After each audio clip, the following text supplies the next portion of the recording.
Tonight's the night. George Bush takes off from the starting line, and he hopes the finishing line will be at 1600 Pennsylvania Avenue. Eyewitness Newsman Anthony Moor is standing by live in New Orleans with the latest for us. Anthony?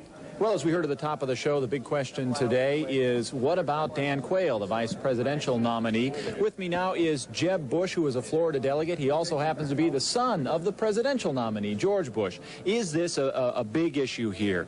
Should Dan Quayle have gone into Vietnam? No, it's not an issue at all. If you think that service in the National Guard is not a patriotic thing to do, then that would be an issue. But in fact, it is. It is public service, and it is serving your country, and there are thousands of men and women that do it. So I'm kind of confused by this. I think the guy has proven from day one, at a very early age, that he was committed to serving his country, and as a senator, he's proven it as well. Now, some are worried that perhaps he used his influence, the wealthy family that he has, to perhaps get into the National Guard when others couldn't have done that.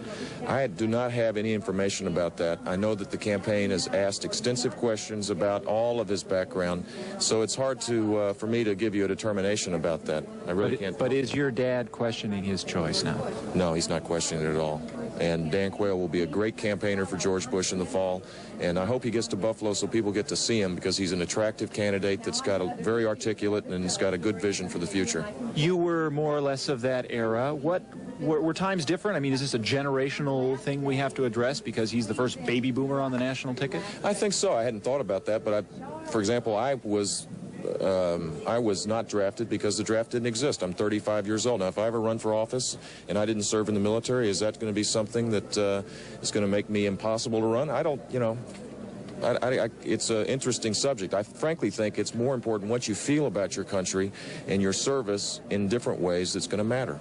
Okay, well, we'll be watching your father's speech tonight. Congratulations to you for that. Irvin, Mary, back to you.